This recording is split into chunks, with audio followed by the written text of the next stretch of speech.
नमस्कार, जय हिंद दोस्तों आज हम देखेंगे एडिटोरिया की तरफ से नया प्रैक्टिस सेट निकाला गया है जो कि आपका बीपीएससी का है। तो आप सभी लोग यहाँ पे इस बुक को देख पा रहे होंगे। ये आपका वॉल्यूम 3 है। इसके पहले का 2 वॉल्यूम आपका अपलोड कर दिया गया है, यानी दोनों बुक आपका निकाल दिया गया है। अगर आप नहीं देखें तो उसको भी आप सेट जरूर लगाइएगा। और इस बुक की बात करेंगे तो इसमें आपका 12 प्रैक्टिस सेट दिया गया है और इसमें आपका कुछ प्रीवियस ईयर का भी सेट प्रोवाइड किया गया। जैसे आपका जो 67वें बीपीएससी पेपर हुआ था, जो कि आपका 8 मई को एग्जाम हुआ था, जो आपका यहाँ पे रद्द कर दिया गया, उसका भी आपको पेपर यहाँ पे देखने को मिलेगा। प्लस आपका यहाँ पे सीडीपीओ जो पीटी का प्रश्न पत्र है वो भी आपको यहाँ पे देखने को मिलेगा। करंट अफेयर का भी इसमें आपका कुछ सेट जो है इंक्लूड किया गया है। तो कहीं ना कहीं आपका जो ये प्रैक्टिस सेट बुक है आपके लिए इम्पोर्टेंट बन जाता है। तो बस आप इसको अच्छे से देखिएगा और आपके एग्जाम में बहुत आपको यहाँ पे हेल्प देखने को मिलेगा। तो चलिए वीडियो को शुरू करते हैं। आज का पहला सेट और पहला प्रश्न क्या है देखते हैं। चलिए पहला प्रश्न क्या है देखते हैं। देखिए पहला प्रश्न आपका जो है करंट अफेयर से ही स्टार्ट हो रहा है, तो कहीं ना कहीं आपके लिए करंट अफेयर ज़रूरी भी है। चलिए पहला प्रश्न है कि भारत के 15वें राष्ट्रपति द्रौपदी मुर्मू जी ने राष्ट्रपति पद में किसे हराया है, यानी जो उनके अपोजिट में था वो कौन था। तो देखिए आपको याद ही होगा, यशवंत सिन्हा। यशवंत सिन्हा इसका सही आंसर हो जाएगा। आप इसको अच्छे से याद रखेंगे, ठीक है। और ये जो राष्ट्रपति बनी है, 15वें राष्ट्रपति बनी है, जो कि नाम है द्रौपदी मुर्मू। और उपराष्ट्रपति कौन बना है ये भी आप कमेंट करके बताएंगे। वैसे आगे आप सब लोग को मैं बता ही दे रहा हूँ। देखिए उपराष्ट्रपति की बात करेंगे तो वो आपके हैं जगदीप धनखड़, यहाँ पे जो है उपराष्ट्रपति बने हैं। नेक्स्ट क्वेश्चन है कि भारत के राष्ट्रपति से संबंधित अनुच्छेदों को सम्मिलित करके बताना है। तो देखिए इसको हम अच्छे से देख लेते हैं, इसमें आपका क्या क्वेश्चन सही बोल रहा है। देखिए अनुच्छेद 53 की बात करेंगे तो संघ की कार्यपालिका शक्ति इसमें निहित है। अनुच्छेद 54 जो है आपका राष्ट्रपति का चुनाव है। अनुच्छेद 55 में आपका क्या बोलते हैं कि राष्ट्रपति के चुनाव का तरीका है। अनुच्छेद 61 में आपका है राष्ट्रपति महाभियोग की प्रक्रिया। और अनुच्छेद 72 में आपका राष्ट्रपति के क्षमतान की शक्ति है। तो आप जो राष्ट्रपति से संबंधित आपका जो 5 अनुच्छेद यहाँ पे दिया गया है, सभी अनुच्छेद आपका महत्वपूर्ण है, तो सभी को याद रखेंगे। ये आपका राष्ट्रपति से संबंधित है। अगला क्वेश्चन है कि भारत के उपराष्ट्रपति के संबंध में निम्नलिखित कथनों पर विचार करके बताएं। तो देखिए इसका उत्तर क्या होगा देख लेते हैं। इसका उत्तर जो है आपका हो जाएगा अनुच्छेद जो आपका 65 है, उपराष्ट्रपति का राष्ट्रपति के रूप में कार्य करना, जो कि सही है। अनुच्छेद 66 उपराष्ट्रपति के निर्वाचन की प्रक्रिया है। और जो आपका अनुच्छेद 71 है, यह आपका उपराष्ट्रपति के चुनाव से संबंधित विवाद की जांच है। तो इसको आप याद रखेंगे। जो आपका अनुच्छेद 63 दिया गया गलत दिया गया है। राष्ट्रपतियों यानी उपराष्ट्रपतियों राज्यों के परिषद का पदेन सभापति होता है, यही आपका गलत होता है। इसका जो सही है उसको हम देख लेते हैं। अनुच्छेद 63 में भारत का एक उपराष्ट्रपति होगा। भारत का एक उपराष्ट्रपति होगा अनुच्छेद 63 में, तो याद रखेंगे, ठीक है। चलिए आगे बढ़ते हैं। अगला है कि ओलंपिक चैंपियन नीरज चोपड़ा ने विश्व एथलेटिक्स चैंपियनशिप में कौन सा पदक यहाँ पे जीता है। तो कौन सा पदक यहाँ पे जीता है, तो याद रखिएगा रजत पदक यहाँ पे जीता है, यानी ऑप्शन आपका यहाँ पे बी हो जाएगा रजत। नेक्स्ट क्वेश्चन है कि हाल ही में भारत के 5 नए आर्द्रभूमि को रामसर साइट के रूप में नामित किया गया है, उनमें शामिल नहीं है कौन सा। तो उनमें आपका कौन सा शामिल नहीं है, तो देखिए इसमें आपका देखा जाए तो सभी आपका इसमें शामिल है, यानी करिकिली पक्षी अभ्यारण्य जो है ये आपका इसमें शामिल है और ये आपका तमिलनाडु राज्य में स्थित है। उसके बाद आपका पल्लीकरनई मार्स रिजर्व फॉरेस्ट जो है ये आपका कहाँ पर स्थित है, तो ये आपका तमिलनाडु में स्थित है। सांख्य सागर आर्द्रभूमि, तो सांख्य सागर आर्द्रभूमि आपको एमपी में देखने को मिलता है। पाला आर्द्रभूमि जो है ये आपको देखने को मिलता है, एक सेकेंड, पाला आर्द्रभूमि ये आपको मिजोरम में देखने को मिलता है, मिजोरम में। तो आप सब लोग चारों को याद रखेंगे। चलिए नेक्स्ट क्वेश्चन देख लेते हैं, आपका क्वेश्चन नंबर 6। हाल ही में किस नेता को sir Winston Churchill leadership award प्रदान किया गया है। तो ये किसे प्रदान किया गया है दोस्तों, तो ये प्रदान किया गया है, ऑप्शन बी हो जाएगा, वोलोडिमीर जेलेंस्की को प्रदान किया गया है। बी करेक्ट आंसर हो जाएगा। किस भारतीय अर्थशास्त्री को विश्व बैंक का मुख्य अर्थशास्त्री नियुक्त किया गया है। तो ये किसे बनाया गया है, तो ये बनाया गया है इंद्रमीत गिल को बनाया गया है, यानी ऑप्शन आपका सी सही आंसर हो जाएगा। किस राज्य में देश का पहला हर घर जल प्रमाणित जिला घोषित किया गया है। हर घर जल प्रमाणित जिला जो है घोषित किया गया है, तो ये किया गया है एमपी को, यानी मध्य प्रदेश को, याद रखेंगे। आगे देखेंगे, सुर्खियों में रही बनठिया आयोग की रिपोर्ट जो है किस क्षेत्र से संबंधित है। तो ये जो आपका संबंधित है स्थानीय निकायों में आरक्षण से संबंधित है, यानी ऑप्शन जो है आपका 9 का बी सही आंसर हो जाएगा। कौन सा देश I2U2 ग्रुपिंग से जुड़े हुए हैं? तो ये कौन सा देश है? तो देखिए इसके पहले मैंने करंट अफेयर में आपको बताया था, भारत, इजराइल, UAE और USA हो जाएगा, यानी ऑप्शन जो है आपका 10 का ए सही आंसर हो जाएगा। आगे देखेंगे अगला, किस कंपनी द्वारा सर्वाइकल कैंसर के विरुद्ध भारत की पहली क्वाड्रीवैलेंट ह्यूमन पेपिलोमा वायरस वैक्सीन का उत्पादन यहाँ पे किया जाएगा? तो इसका आंसर जो है आपका हो जाएगा option C, Serum Institute of India इसका सही उत्तर हो जाएगा। आगे देखेंगे अगला आपका क्वेश्चन क्या है कि भारत के तीसरे पावर एक्सचेंज के रूप में किसे लॉन्च किया गया है? तो ये किसे लॉन्च किया गया है दोस्तों? तो ये किया गया हिंदुस्तान पावर एक्सचेंज को यहाँ पे लॉन्च किया गया है, आप इसको अच्छे से याद रखेंगे। वर्ल्ड पॉपुलेशन प्रॉस्पेक्ट्स रिपोर्ट 2022 के अनुसार भारत किस वर्ष चीन की आबादी से जो है आगे निकल जाएगा? तो इसके पहले करंट अफेयर में मैंने आपको बताया था 2023 में क्या है कि भारत जो है चीन से आगे निकल जाएगा वर्ल्ड पॉपुलेशन में, तो आप इसको याद रखेंगे। निम्नलिखित में से कौन सुमेलित नहीं है? इनमें से आपका गलत कौन सा है? देखिए गलत की बात करेंगे तो आपका यहाँ पे जो है सभी यहाँ पे सही दिया गया है, यानी 48वां G7 शिखर सम्मेलन ये आपका जर्मनी सही है। 17वां G20 शिखर सम्मेलन जो है ये आपका हो जाएगा बाली में। आसियान जो 2022 का होने वाला है ये आपका कंबोडिया में होगा। और WTO का 12वां मंत्री स्तरीय सम्मेलन जो है ये आपका जेनेवा में होगा। तो आप चारों पॉइंट को याद रखेंगे। 2022-23 के लिए किस भारतीय शहर को SCO की पहली सांस्कृतिक और पर्यटन राजधानी के रूप में चुना गया है?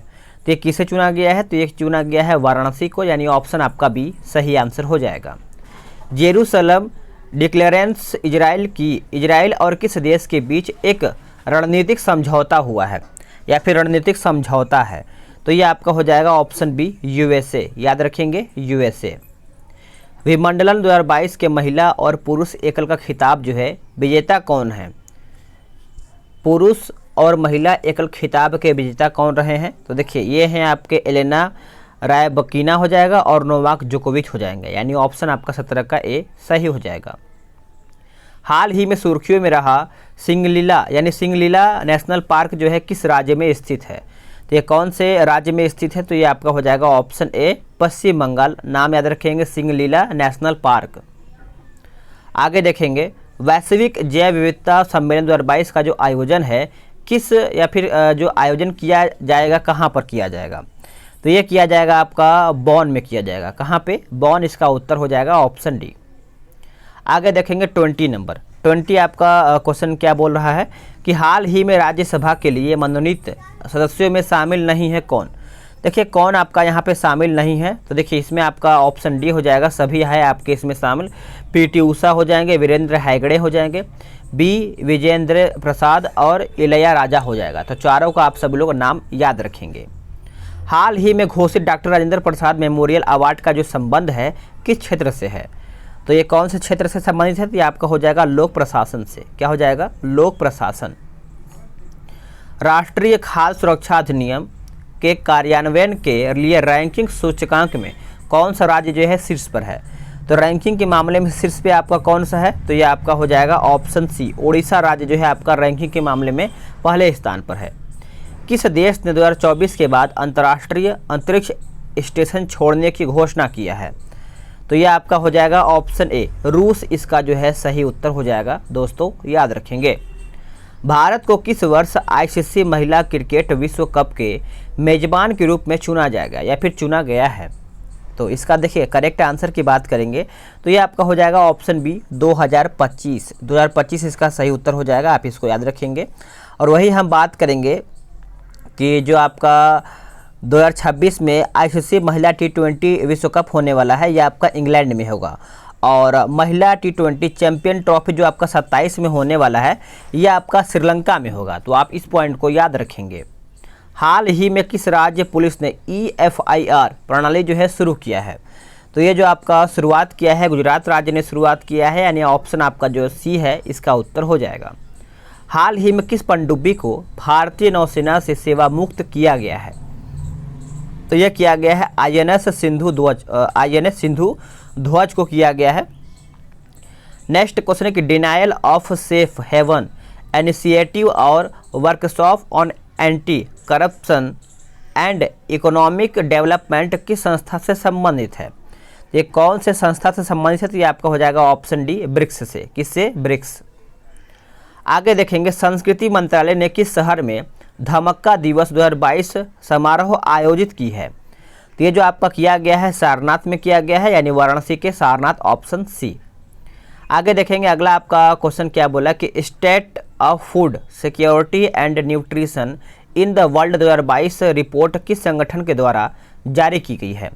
तो ये जो आपका जारी किया गया है संयुक्त राष्ट्र के द्वारा यहाँ पे जारी किया गया है, ऑप्शन आपका ए सही हो जाएगा। हाल ही में किस संस्था ने कोविड-19 के प्रबंधन के लिए आयुष प्रथाओं का संग्रह जो है जारी किया है?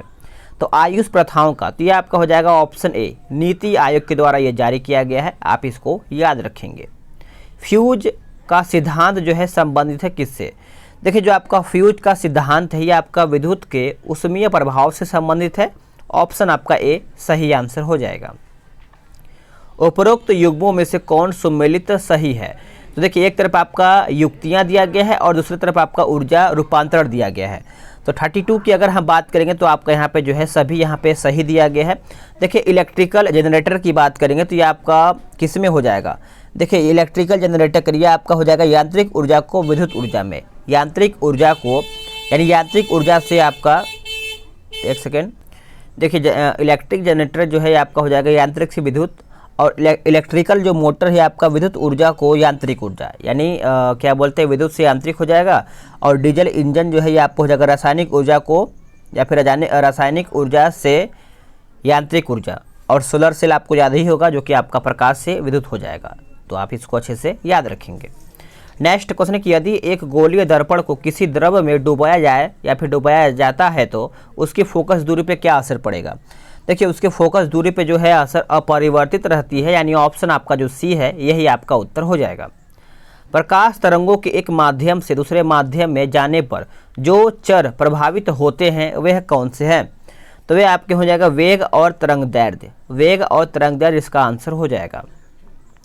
किसी बिंदु पर फ़ारेनहाइट तापक्रम सेंटीग्रेड तापमान यानी तापक्रम का दोगुना होता है, तो दोगुना होता है तो 160 डिग्री सेल्सियस इसका जो सही आंसर है यही आपका उत्तर हो जाएगा।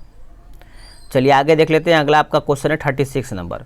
बोल रहा है कि प्रकाश वर्ष होता है, प्रकाश वर्ष जो है आपका होता है, तो आपका ऑप्शन आपका उपयुक्त में से कोई नहीं या फिर एक से अधिक जो है इसका उत्तर हो जाएगा। प्रकाश द्वारा एक वर्ष में एक माह नहीं तय की दूरी जो है आपको करीबन यहाँ पे 9.46 × 10⁻15 मीटर के बराबर यहाँ पे होता है। तो आप इसको अच्छे से याद रखेंगे। नेक्स्ट क्वेश्चन देखेंगे आपका 37 कि एक हॉर्स पावर में कितने जूल या फिर सेकंड होते हैं? तो सभी को पता होगा आपका 746 जूल या सेकंड आप बोल सकते हैं। ऑप्शन आपका सी सही हो जाएगा। लोलक घड़ियाँ गर्मियों में सुस्त हो जाती हैं, ऐसा क्यों? ऐसा इसलिए कि लोलक की जो लंबाई है बढ़ जाती है, इसीलिए क्या है कि ये गर्मी में सुस्त हो जाता है। तो ऑप्शन आपका सी सही हो जाएगा। अतिचालक का जो लक्षण है वो आपका क्या है? अतिचालक का जो लक्षण है ये आपका हो जाएगा शून्य परागम्यता हो जाएगा, यानी ऑप्शन आपका ए सही आंसर हो जाएगा। निम्नलिखित में से कौन आउटपुट डिवाइस नहीं है? देखिए आउटपुट की बात करेंगे तो जो आपका टच स्क्रीन है, जैसे हम मोबाइल टच स्क्रीन टच कर रहे हैं तो आपका इनपुट है। अगर हम कोई चीज़ इन कर रहे हैं तभी वो काम कर रहा है, तो कहीं ना कहीं आपका ये जो टच स्क्रीन है ये आपका इनपुट है। बाकी मॉनिटर से आप सभी लोग देख पा रहे हो, पिक्चर देखते हैं, प्रिंटर से आपका कागज़ निकलता है या फिर कोई आप प्रिंट करते हैं तो आपका निकलता है, और प्लॉटर भी आपका यहाँ पे आउटपुट डिवाइस है। अगला है रेडियो एक्टिविटी का जो आविष्कार है किसने किया था? तो रेडियो एक्टिविटी की बात करेंगे तो ये आपका बैक्यूअल ने किया था। ऑप्शन आपका बी सही हो जाएगा। भौतिक परिवर्तन का उदाहरण कौन सा है? भौतिक परिवर्तन का, देखिए भौतिक परिवर्तन की बात करेंगे तो आपका उपयुक्त में से कोई नहीं या फिर एक से अधिक हो जाएगा। तो जल का वाष्प में परिवर्तन आपका यहाँ पे हो जाएगा। और बात करेंगे वैसी परिवर्तन जो यानी अस्थायी हो तथा परिवर्तन से कोई नया पदार्थ न बने, उसे हम भौतिक परिवर्तन कहते हैं। जैसे आपका जल का वाष्प में परिवर्तन तथा पानी से चीनी का घुलना, तो ये सब जो है आपका भौतिक परिवर्तन के अंतर्गत आता है। एक से अधिक आपका यहाँ पे उत्तर हो जाएगा। परमाणुओं में कक्षों को भरने का क्रम जो है नियंत्रित होता है किसके द्वारा, तो ये किसके द्वारा नियंत्रित होता है, तो देखिए ये जो आपका होता है अफबाऊ सिद्धांत के द्वारा ये नियंत्रित होता है, आप इसको याद रखेंगे। निम्नलिखित में से कौन एक मूल तत्व है, इनमें से आपका मूल तत्व जो है आपका कौन सा है, तो देखिए दोस्तों ये आपका हो जाएगा ऑप्शन सी हीरा, हीरा इसका सही उत्तर हो जाएगा, याद रखेंगे। निम्न में से सबसे अधिक क्रियाशील धातु कौन सा है, क्रियाशील धातु बताइए कौन सा है, तो देखिए इसका आंसर आपका हो जाएगा ऑप्शन ए तांबा, तांबा सही आंसर हो जाएगा। सोप स्टोन यानी टाल्क मुख्यतः है, तो टाल्क की बात करेंगे तो ये आपका हो जाएगा मैग्नीशियम सिलिकेट, मैग्नीशियम सिलिकेट।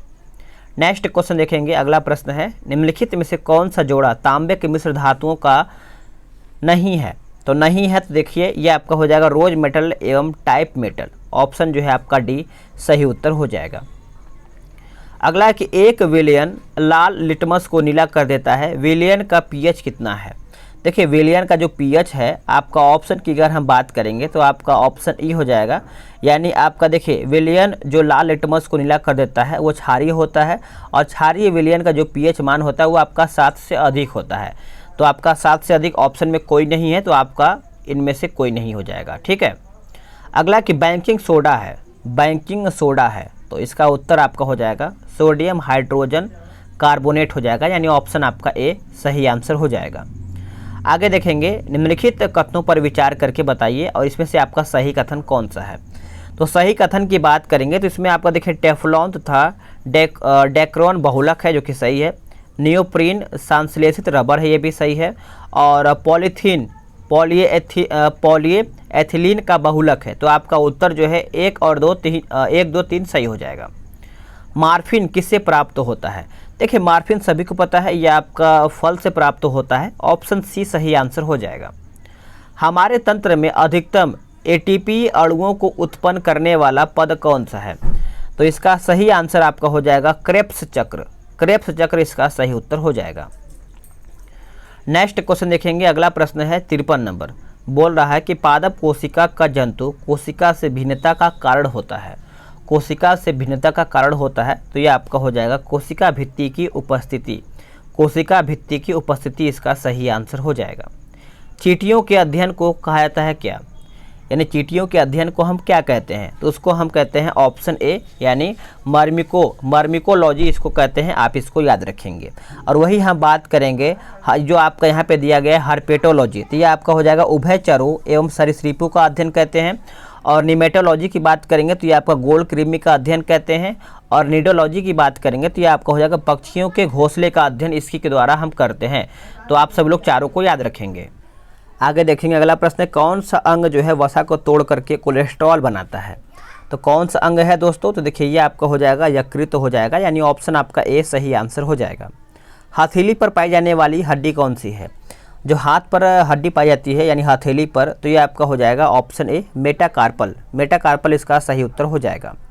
कौन सा विटामिन ई से संबंधित जो है रासायनिक पदार्थ है, विटामिन ई से, तो इसका आंसर जो है ये आपका हो जाएगा टोकोफेरॉल, टोकोफेरॉल इसका सही आंसर हो जाएगा। आगे देखेंगे विडाल प्रशिक्षण किसके लिए किया जाता है, विडाल प्रशिक्षण जो है ये आपका टाइफाइड के लिए करते हैं, यानी इसी को जांचने के लिए विडाल प्रशिक्षण जो है टाइफाइड को जांचने के लिए करते हैं, ऑप्शन सी सही हो जाएगा। सूखा सहिष्णुता से संबंधित आपका हार्मोन कौन सा है, तो ये आपका हार्मोन हो जाएगा ऑप्शन ए यानी एब्सिसिक अम्ल इसका सही उत्तर हो जाएगा, आप इसको अच्छे से याद रखेंगे। साल्क टीका निम्नलिखित में से किस व्याधि से संबंधित है, तो कौन से व्याधि से संबंधित है, तो ये आपका हो जाएगा ऑप्शन डी पोलियो से, पोलियो इसका सही उत्तर हो जाएगा। किस संधि के अनुसार मराठा संगठन का वास्तविक नेता जो है पेशवा बन गया था, तो कौन से संधि के अनुसार, तो आपको याद ही होगा जो कि संगौली की संधि हुआ था, और ये आपका 1750 में बालाजी बाजीराव एवं राजा राम द्वितीय के बीच में संगौली की संधि हुई थी, तो आप इस पॉइंट को अच्छे से याद रखेंगे। अब आते हैं अगले प्रश्न पे, यानी क्वेश्चन नंबर 62 नंबर आपका बोल रहा है कि निम्नलिखित में से कौन सा कथन यहाँ पे असत्य है, गलत कथन आपका यहाँ पे कौन सा है, देखिए इसमें आपका जो है सभी आपका यहाँ पे सही दिया गया है, यानी ऑप्शन के हिसाब से बात करेंगे तो आपका उपयुक्त में से कोई नहीं या फिर एक से अधिक इसका उत्तर हो जाएगा। बात करेंगे हम रैयतवाड़ी व्यवस्था में प्रत्येक जमीन धारक को भूस्वामी मानकर उसके साथ लगान की शर्तें तय की गई थी। अंततः जो आपका ए जो है असत्य है यहाँ पे बोला गया है, ठीक है। और बात करेंगे बंगाल बिहार एवं उड़ीसा में स्थायी बंदोबस्त लागू किया गया था। तो अगर हम बात करें कथन आपका जो डी है ये भी आपका यहाँ पे गलत हो जाएगा। तो अन्य दो कथन जो है आपका यहाँ पे सत्य, यानी मार्टिन बर्ड को उत्तरी भारत में भू राजस्व व्यवस्था का जनक कहा जाता है, जो कि सही है।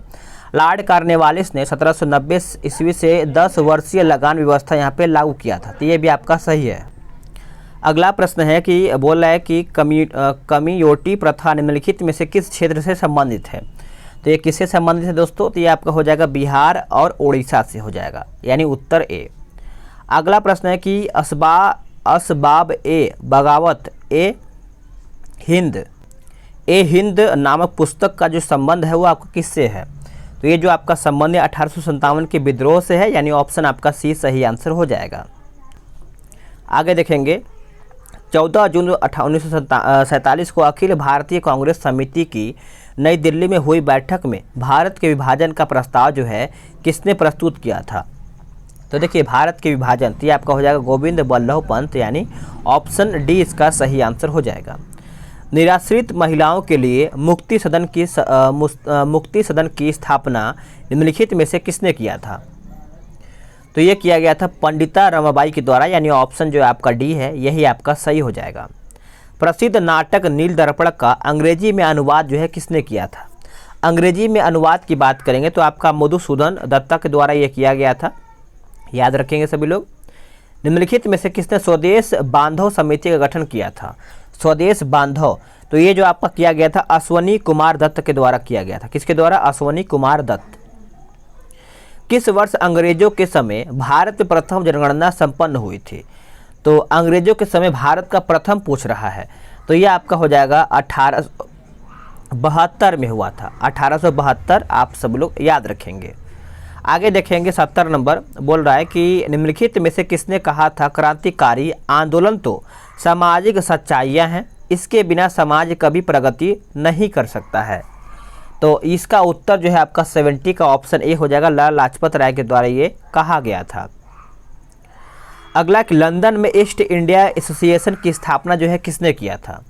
लंदन में ईस्ट इंडिया एसोसिएशन, तो ये जो आपका किया गया था दादा भाई नौरोजी के द्वारा किया गया था। आंसर आपका डी यानी डी आपका जो है सही हो जाएगा।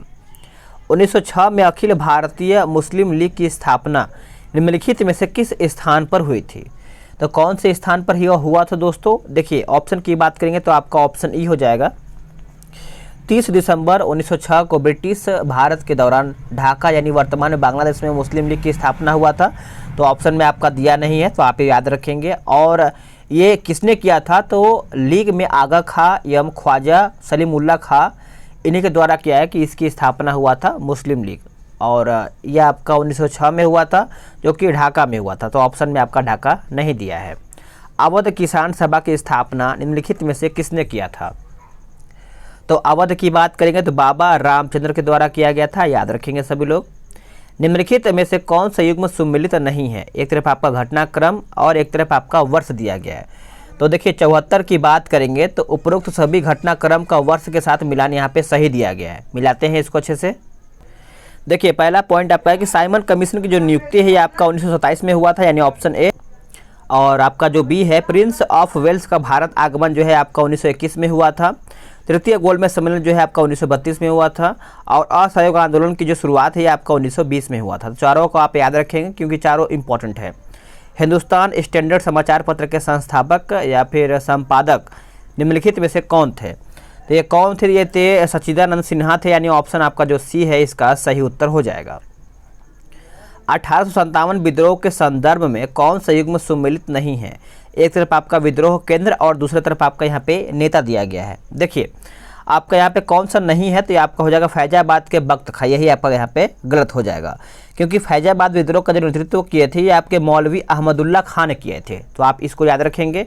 बाकी कानपुर के नाना साहब सही है, इलाहाबाद के लियाकत अली सही है, फतेहपुर के अजीमुल्ला यहाँ पे खां भी सही है। आगे देखेंगे अगला प्रश्न कि हम महारानी और सिर्फ महारानी की रैयत होना चाहते हैं, यह किस विद्रोह के दौरान यहाँ पे कहा गया था।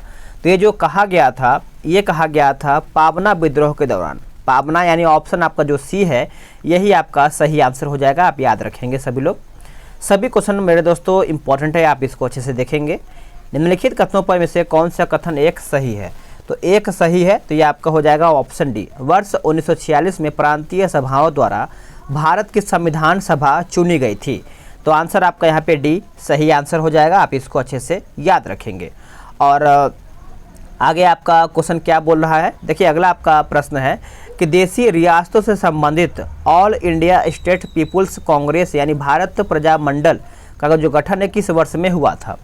तो ये जो आपका हुआ था वर्ष 1927 में हुआ था। ऑप्शन आपका डी सही आंसर हो जाएगा। ब्रिटिश सरकार द्वारा नवंबर 1945 को आज़ाद हिंद फौज पर चलाए गए मुकदमों में आज़ाद हिंद फौज की ओर से पैरवी कर रहे वकीलों की जो अध्यक्षता है किसने किया था? तो इसकी जो अध्यक्षता आप सभी लोग याद रखेंगे, ये जो आपका किया गया था भोला भाई देसाई के द्वारा किया गया था, यानी ऑप्शन आपका सी सही आंसर हो जाएगा। महात्मा गांधी के राजनीतिक जीवन की निम्नलिखित घटनाओं का सही कालक्रम कौन सा है? तो सही कालक्रम की बात करेंगे तो आपका जो ऑप्शन डी है चंपारण, अहमदाबाद मिल हड़ताल, खेड़ा, फिर आपका यहाँ पे क्या बोलते हैं असहयोग आंदोलन। तो आप सभी लोग चारों का सीरीज याद रखेंगे। चंपारण आपका 1917 में हुआ था।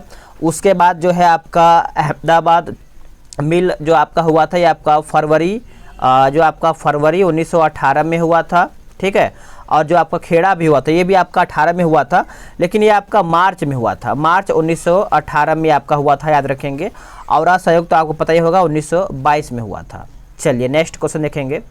अगला प्रश्न है कि भारत छोड़ो आंदोलन के दौरान उत्पन्न दंगे किस क्षेत्र में सर्वाधिक व्यापक स्तर पर हुए थे? तो ये जो आपके हुए थे संयुक्त प्रांत में हुए थे। ऑप्शन आपका जो सी है यही आपका सही आंसर हो जाएगा।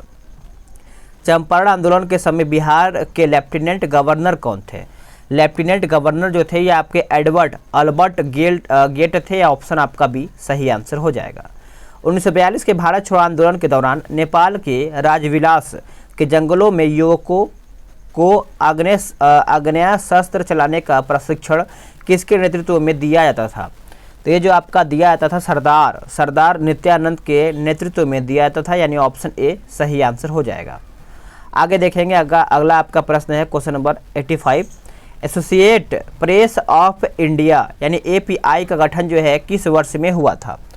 तो ये जो गठन हुआ था वर्ष 1905 में हुआ था। Option B. अगला प्रश्न है कि पुर्तगाली यात्री बारबोसा किसके शासनकाल में विजयनगर आया हुआ था? तो इसका सही उत्तर आपका हो जाएगा कृष्णदेव राय के, यानी ऑप्शन आपका भी सही आंसर हो जाएगा। हुमायूं के मकबरा के संदर्भ में निम्नलिखित में से क्या असत्य है? तो क्या असत्य है? देखिए हुमायूं को जो मकबरा है ये आपका दिल्ली में अवस्थित है। तो इस मकबरा के संबंध में यही कथन आपका यहाँ पे क्या बोलते हैं होना चाहिए। इस मकबरा का जो निर्माण है आपका 1565 में हुमायूं की विधवा हाजी बेगम ने शुरू किया था। तो आप इसको अच्छे से याद रखेंगे, ठीक है। और दोहरे गुंबद वाला यह भारत का पहला मकबरा है। चार बाग पद्धति का जो पहली बार प्रयोग हुआ तो हुमायूं के मकबरे में हुआ था, और इस मकबरे का ताजमहल का पूर्वगामी माना जाता है। तो आप इसको अच्छे से याद रखेंगे 87 का, ठीक है। चलिए आगे देख लेते हैं। आगे देखेंगे अगला प्रश्न है निम्नलिखित में से कौन सा अकबर का अंतिम सैन्य विजय अभियान था? तो अंतिम सैन्य विजय अभियान के बारे में पूछ रहा है तो ये आपका हो जाएगा असीरगढ़। क्या हो जाएगा? असीरगढ़ जो हुआ था ये आपका 1599 ईस्वी में हुआ था, और शासक मीर बहादुर के खिलाफ ये आपका हुआ था, मीर बहादुर के खिलाफ। अगला आपका किस शासक ने दिल्ली सल्तनत में विद्रोहों के दमन के लिए 4 अध्यादेश जारी किए थे? तो 4 अध्यादेश यहाँ पे जारी किया गया था। तो ये आपका हो जाएगा अलाउद्दीन खिलजी के द्वारा, यानी ऑप्शन बी इसका उत्तर हो जाएगा। दिल्ली सल्तनत में दीवान ए रियासत का क्या कार्य है? दीवान ए रियासत, तो देखिए ये आपका हो जाएगा बाजार पर नियंत्रण रखना, इसका उत्तर हो जाएगा। फुतूह अस सलातीन नामक ग्रंथ के लेखक कौन थे? तो इसके जो लेखक थे वो आपके हो जाएंगे ऑप्शन बी ईसामी सही आंसर हो जाएगा। देखिए अगला कि वाकटक वंश के किस शासन के ने 4 अश्वमेध यज्ञ, एक वाजपेय यज्ञ तथा एक अन्य वैदिक यज्ञों का अनुष्ठान किया था? तो ये जो आपका किया हुआ था याद रखेंगे प्रवर सेन के द्वारा किया गया था, यानी उत्तर आपका ए सही उत्तर हो जाएगा। आगे देखेंगे, अगला प्रश्न है कि सोलंकी वंश की स्थापना निम्नलिखित में से किसने किया था। आपको याद ही होगा, सोलंकी वंश की जो स्थापना है ये आपका मूल राज प्रथम के द्वारा किया गया था, तो उत्तर आपका ए सही आंसर हो जाएगा। आगे देखेंगे, अगला आपका प्रश्न है कि निम्नलिखित में से किसके अनुयायियों को निग्रह कहा जाता था। देखिए, निग्रह की बात करेंगे तो ये कहते हैं पाश्चर्यनाथ को। किसके? पाश्चर्यनाथ, यानी ऑप्शन सी। मौर्यकालीन प्रशासन में टकसाल का जो अध्यक्ष है वो कहलाता था क्या? टकसाल का अध्यक्ष वो आपका हो जाएगा लक्षणाध्यक्ष हो जाएगा, यानी ऑप्शन सी। हड़प्पा सभ्यता का सर्वाधिक पश्चिमी पुरास्थल है। पश्चिमी पुरास्थल है तो ये आपका हो जाएगा सुरकोंडेडोर हो जाएगा, यानी ऑप्शन आपका बी सही आंसर हो जाएगा। त्रिपिटक के तीसरे पिटक अभिधम्म पिटक का संकलन किस बौद्ध संगीति में हुआ था? तो ये जो आपका हुआ था दोस्तों, ये आपका हुआ था ऑप्शन सी तृतीय बौद्ध संगीति में, यानी ऑप्शन सी इसका सही आंसर हो जाएगा। अश्वघोष की शासक के दौरान, यानी माफ कीजिएगा फिर से पढ़ लेते हैं, अश्वघोष की शासक के दरबार को सुशोभित करते थे। तो ये जो सुशोभित करते थे ये करते थे कनिष्क के दरबार, यानी ऑप्शन बी। उदयगिरी गुहा लेख में किस गुप्त शासक के विजयों का उल्लेख है? तो ये जो आपका उल्लेख दिया गया है ये आपका हो जाएगा चंद्रगुप्त द्वितीय, यानी ऑप्शन आपका जो सी है यही आपका सही उत्तर हो जाएगा। धार्मिक कविताओं का संकलन यानी कुरल निम्नलिखित में से किस भाषा से संबंधित है? कुरल की बात करेंगे तो ये जो है आपका तमिल भाषा से संबंधित है, यानी ऑप्शन ए सही आंसर हो जाएगा। कुमायूं हिमालय के संबंध में निम्नलिखित में से कौन सा कथन यहाँ पे असत्य है, यानी गलत कौन सा है? देखिए, गलत आपका हो जाएगा ऑप्शन ए, इसका विस्तार काली नदी के तीस्ता नदी तक है, यही आपका गलत हो जाएगा। बाकी जो है मिलाम तथा गंगोत्री हिमनद इस क्षेत्र में है, और दोन घाटियाँ शिवालिक तथा मध्य हिमालय के बीच में स्थित है। यह केदारनाथ तथा बद्रीनाथ जैसी पर्वतीय चोटियाँ हैं, तो आप इस पॉइंट को अच्छे से याद रखेंगे। निम्नलिखित में से कौन ताजे पानी की झील नहीं बल्कि एक लैगून झील है? तो एक लैगून झील है तो आपका ऑप्शन ई हो जाएगा, इनमें से कोई नहीं या फिर एक से अधिक। चिल्का झील उड़ीसा में, और पेरियार झील जो है आपका यहाँ पे चिल्का झील और पेरियार झील। देखिए, चिल्का उड़ीसा है, पेरियार आपका केरला में है, और पुलिकट जो है आपका तमिलनाडु में स्थित है, जो कि खारे पानी की झील है। तो आप इसको अच्छे से याद रखेंगे। किसके बारे में? तो पुलिकट के बारे में भी याद रखेंगे। आगे देखेंगे, अगला आपका प्रश्न है गोदावरी नदी के संबंध में निम्नलिखित में से कौन सा कथन यहाँ पे गलत है?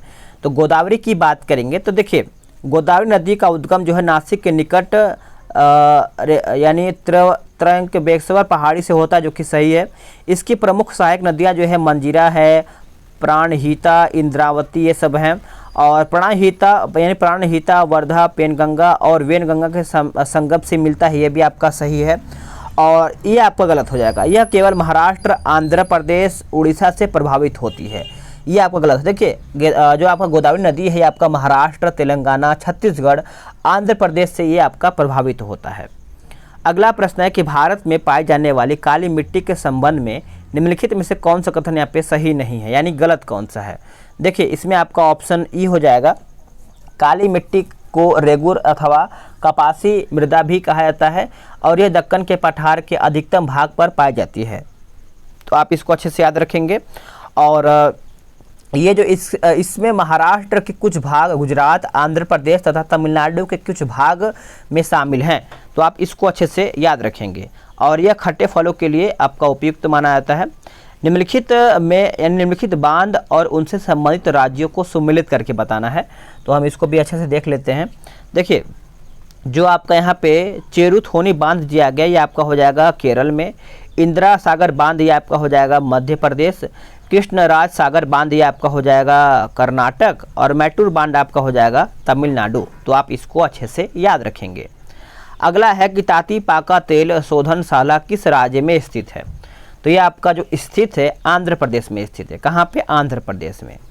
निम्नलिखित बंदरगाहों और उनसे संबंधित राज्यों में कौन सही सम्मिलित नहीं है, यानी गलत कौन सा है? देखिए, आप सब लोग याद रखेंगे, जो आपका एन्नोर बंदरगाह है ये आपका केरल, यही आपका गलत है। देखिए, एन्नोर की बात करेंगे तो जो आपका एन्नोर है केरल में नहीं है। बाकी जो आपका जवाहरलाल नेहरू बंदरगाह है ये आपका महाराष्ट्र सही है, और मार्मा गोवा बंदरगाह जो है आपका गोवा सही है, और पारादीप बंदरगाह जो है ये आपका उड़ीसा राज्य में स्थित है। तो आप इसको अच्छे से याद रखेंगे, भूलेंगे नहीं। नेक्स्ट क्वेश्चन है, निम्नलिखित में से किस संघ राज्य क्षेत्र में महिला साक्षरता दर सर्वाधिक है? तो महिला साक्षरता दर जो है आपका सर्वाधिक है, तो ये आपका हो जाएगा ऑप्शन बी, लक्षद्वीप में है। चलिए नेक्स्ट क्वेश्चन देख लेते हैं। अगला आपका क्वेश्चन क्या है कि पुडुचेरी केंद्र शासित प्रदेश 3 राज्यों में फैला हुआ है, निम्नलिखित में से कौन उनमें सही सुमेलित है?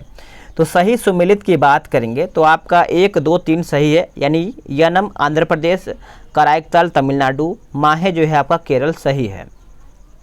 अगला है, निम्नलिखित में से कौन सा देश भूमध्य रेखा पर अवस्थित है? देखिए भूमध्य रेखा पर अवस्थित है, तो इसका सही उत्तर आपका हो जाएगा ऑप्शन ई, एक से अधिक या फिर एक से अधिक या फिर इनमें से कोई नहीं। विकल्प जो आपका है कोलंबिया तथा केन्या भूमध्य रेखा पर अवस्थित है, जो आपका यहाँ पर कोलंबिया दिया गया है और केन्या दिया गया है, यानी आपका एक से अधिक उत्तर हो जाएगा। निम्नलिखित प्रायद्वीपों और उनकी भौगोलिक स्थिति के संबंध में निम्नलिखित में से कौन सुमेलित नहीं है, कौन गलत है? तो देखिए जो आपका आइबेरियन प्रायद्वीप है आपका बिस्के की खाड़ी सही है, बाल्कन प्रायद्वीप काला सागर सही है, कोला प्रायद्वीप श्वेत सागर सही है, और केप यार्क प्रायद्वीप जो है आपका यानी कार्पेट्रिया की खाड़ी आपका सही, यानी चारों आपका सही है। आगे देखेंगे, निम्नलिखित भू आकृति और उनकी अवस्थिति को सुमेलित करके बताना है आप सभी लोगों को। तो आप सभी लोग इसको अच्छे से मिलाते हैं। देखिए जलोढ़ पंख की बात करेंगे, ये आपका हो जाएगा पर्वतीय गिरिपाद। वी आकार की घाटी आपका हो जाएगा पर्वतीय क्षेत्र। डेल्टा आपका हो जाएगा समुद्री तट, और चाप झील जो है ये आपका हो जाएगा नदी के निम्नतम फैलाव। तो आपका उत्तर जो है ए सही हो जाएगा। आगे देखेंगे, निम्नलिखित जलधाराओं और महासागरों में कौन सुमेलित नहीं है? तो कौन सुमेलित नहीं है? तो ये आपका हो जाएगा ऑप्शन सी, फ्लोरिडा दक्षिणी अटलांटिक महासागर। देखिए फ्लोरिडा की बात करेंगे, फ्लोरिडा तो ये आपका उत्तरी अटलांटिक महासागर की जलधारा है। बाकी आपका हम्बोल्ट प्रशांत महासागर, गल्फ स्ट्रीम उत्तरी अटलांटिक महासागर। अगुलहास की बात करेंगे तो ये आपका हिंद महासागर हो जाएगा। क्षेत्रफल की दृष्टि से निम्नलिखित देशों का सही आरोही क्रम कौन सा है? तो आरोही क्रम की बात करेंगे तो ये आपका हो जाएगा अर्जेंटीना, भारत, ऑस्ट्रेलिया और ब्राज़ील, चारों को याद रखेंगे। चलिए आगे देख लेते हैं। अगला आपका प्रश्न है क्वेश्चन नंबर 115 आपका बोला है कि निम्नलिखित में से कौन सही सुमेलित नहीं है, यानी इनमें से आपका गलत कौन सा है? तो देखिए जो आपका एटना है सिसिली सही है, विसुवियस जो है आपका इटली सही है, और कोपोपैक्सी जो है आपका इक्वाडोर सही है, और एरिबस जो है आपका रॉस द्वीप सही, यानी चारों आपका यहाँ पे सही है। यदि p बराबर 7 की पावर, ये आपका मैथ्स का क्वेश्चन है, तो इसका आंसर आप सभी लोग आराम से लगा लेंगे पीडीएफ के थ्रू। मैं आपको पीडीएफ प्रोवाइड करा दूंगा, ठीक है। चलिए पीडीएफ आपको मिल जाएगा, आप उसके लिए टेंशन नहीं लेंगे। अगला है कि बिहार में खुले वनों का क्षेत्रफल पूछ रहा है, बिहार में खुले वनों का क्षेत्रफल। तो दोस्तों इसका जो सही उत्तर है आपका हो जाएगा ऑप्शन ए हो जाएगा, यानी 3761.54 वर्ग किलोमीटर इसका सही उत्तर हो जाएगा। अगला प्रश्न है कि भारत वन स्थिति रिपोर्ट 2021 के अनुसार देश के वनों में कुल कार्बन स्टॉक होने का अनुमान कितना है? तो कुल कार्बन स्टॉक तो ये आपका हो जाएगा करीबन 7204 मिलियन टन, इसका सही उत्तर हो जाएगा। भारत वन स्थिति रिपोर्ट 2021 के अनुसार क्षेत्रफल की दृष्टि से सर्वाधिक वन आवरण वाले निम्न राज्यों का सही अवरोही क्रम कौन सा है? तो सही अवरोही आपका हो जाएगा ऑप्शन सी, मध्य प्रदेश, अरुणाचल प्रदेश, छत्तीसगढ़ और उड़ीसा, इसका सही उत्तर हो जाएगा। राष्ट्रीय पूंजीगत वस्तु नीति 2016 का उद्देश्य किस वर्ष तक पूंजीगत वस्तुओं के उत्पादन को दोगुना करता है? तो दोगुना करता है, तो ये आपका हो जाएगा ऑप्शन बी ऑप्शन डी हो जाएगा 2025। तो आप इसको अच्छे से याद रखेंगे, भूलेंगे नहीं। अगला प्रश्न है कि भारत में प्रचलित मूल्यों पर वर्ष 2021-22 में सकल मूल्य संवर्धन में उद्योग क्षेत्र का हिस्सा कितना है? तो देखिए उद्योग क्षेत्र की बात करेंगे तो ये आपका 28.2% इसका सही उत्तर हो जाएगा। वर्ष 2018 में सब्जियों और फलों के विश्वव्यापी निर्यात में भारत का हिस्सा कितना था? तो भारत का जो हिस्सा था ये आपका हो जाएगा 1.4%, आप याद रखेंगे 1.4%। वर्ष 2020-21 में बिहार राज्य का राजकोषीय घाटा सकल राज्य घरेलू उत्पाद का कितना प्रतिशत रहा है? तो कितना प्रतिशत रहा है? तो ये आपका 4.82% आपका यहाँ पे सही आंसर हो जाएगा। वित्तीय वर्ष 2022-23 में बिहार राज्य को केंद्र सरकार से सहायक अनुदान के रूप में कितनी राशि प्राप्त होने का अनुमान है? तो कितनी राशि है दोस्तों? तो करीबन आपका यहाँ पे जो दिया गया है 58,001.29 करोड़ रुपया इसका सही उत्तर हो जाएगा। नेक्स्ट क्वेश्चन है कि बिहार आर्थिक सर्वेक्षण 2021-22 के अनुसार 2020-21 में राज्य में सकल राज्य घरेलू उत्पाद में तृतीय क्षेत्र का हिस्सा जो है कितना था? तो तृतीय के क्षेत्र के हिस्सा की बात करेंगे तो आपका 61.2% इसका सही उत्तर हो जाएगा। आप इसको अच्छे से याद रखेंगे। बिहार सरकार के द्वारा राज्य के कितने जिलों में जैविक पट्टी विकसित की जा रही है? देखिए जैविक पट्टी की बात करेंगे तो ये आपका हो जाएगा 13 जिलों में, 13 जिला यानी ऑप्शन डी। बिहार में से कौन बजट में राजस्व प्राप्ति मद जो है आपका नहीं है? तो नहीं है तो आपका हो जाएगा ऑप्शन ए उधार लेना। उधार लेना जो है आपका नहीं है। समावेशी विकास सूचकांक सूचकांक निम्नलिखित में से किसके द्वारा जारी किया जाता है? तो जारी किया जाता है तो ये आपका हो जाएगा विश्व आर्थिक मंच, ऑप्शन सी। नेक्स्ट क्वेश्चन देख लेते हैं। अगला आपका प्रश्न है कि भुगतान संतुलन क्या है? देखिए भुगतान संतुलन की बात करेंगे तो ये आपका हो जाएगा शेष विश्व के साथ एक देश के सभी निवासियों के सभी आर्थिक व्यापारों का विवरण, यानी ऑप्शन सी करेक्ट आंसर हो जाएगा। मानव विकास रिपोर्ट में लिंग असमानता सूचकांक को किस वर्ष यहाँ पे शामिल किया गया था? तो ये जो शामिल किया गया था 2010 में शामिल किया गया था, यानी उत्तर आपका सी सही हो जाएगा। निम्नलिखित में से कौन तालविया की राजधानी है? देखिए तालविया की राजधानी की बात करेंगे तो ये आपका रीगा हो जाएगा। क्या हो जाएगा? रीगा। निम्नलिखित में से किस अधिनियम के द्वारा केंद्र में द्विसदनीय विधायिका की स्थापना की गई है? विधायिका की स्थापना किया गया है तो आपका ऑप्शन यहाँ पे ई हो जाएगा, एक से अधिक या फिर एक इनमें से कोई नहीं। राष्ट्रपति के सिफारिश के बगैर कोई विधेयक जो कर लगाता है विधायिका में नहीं रखा जा सकता। यह प्रावधान भारत के संविधान के किस अनुच्छेद के अंतर्गत आता है? याद रखेंगे सभी लोग। तो देखिए इसका उत्तर आपका हो जाएगा ऑप्शन डी, अनुच्छेद 117 जो है इसका सही उत्तर हो जाएगा। आगे देखेंगे निम्नलिखित में से कौन सा एक भारत के संविधान में राज्य सूची में सम्मिलित हैं? तो राज्य सूची की बात करेंगे तो इसका उत्तर जो है आपका हो जाएगा ऑप्शन सी 1, 2, 3, यानी पुलिस, कानून व्यवस्था और जेल हो जाएगा। अगला है मूल अधिकारों से असंगत या उनका अल्पीकरण करने वाली विधियों को किस अनुच्छेद के अंतर्गत शून्य घोषित किया गया है? थोड़ा सा आप सभी लोग को बाहर की आवाज़ आ रहा होगा तो इसको आप इग्नोर कीजिएगा। तो ऑप्शन आपका जो है ई है, यही आपका यहाँ पे सही उत्तर हो जाएगा। ठीक है, तो आप इसको अच्छे से याद रखेंगे दोस्तों। अगला प्रश्न आपका है क्वेश्चन नंबर हम देखेंगे आपका 45 नंबर कि निम्नलिखित में से कौन अंतर्राज्यीय परिषद गठन करने के लिए अधिकृत हैं? तो ये आपका हो जाएगा ऑप्शन ई, इनमें से कोई नहीं या फिर एक से अधिक। देखिए अंतर्राज्यीय परिषद के संबंध में उपबंध जो आपका संविधान का अनुच्छेद है ये आपका हो जाएगा 263 में है और राष्ट्रपति अंतर्राज्यीय परिषद की स्थापना करने के लिए अधिकृत है। तो आप इसको अच्छे से याद रखेंगे। भारत के राष्ट्रपति को महाभियोग की प्रक्रिया द्वारा उसे उसके पद से हटाया जा सकता है, किसके द्वारा? तो आप सभी लोग ऑप्शन देख लेंगे फिर आंसर आराम से करेंगे। तो ये जो आपका होता है संविधान के उल्लंघन के आधार पर होता है, यानी ऑप्शन आपका बी सही आंसर हो जाएगा। केंद्र और राज्यों के बीच होने वाले विवाद यानी विवादों का निर्णय करने की भारत के उच्चतम न्यायालय की शक्ति किसके अंतर्गत आती है? तो ये जो आपका आता है मूल अधिकारिता के अंतर्गत आता है, यानी ऑप्शन आपका डी सही आंसर हो जाएगा।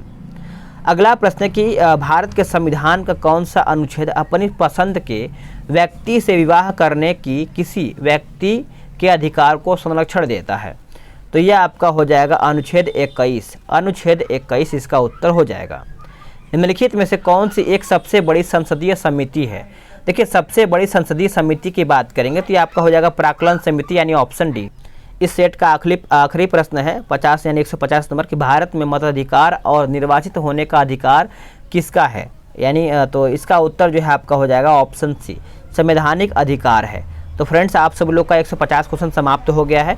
वीडियो कैसा लगा है कमेंट करके बताएंगे और आपने कितना प्रश्न सही किया ये भी कमेंट करके बताएंगे और वीडियो को लाइक करते चलिएगा और इसका जो सेकंड सेट है कब चाहिए वो कमेंट करके बताएंगे। मिलते हैं एक नए वीडियो में, आज के लिए इतना ही।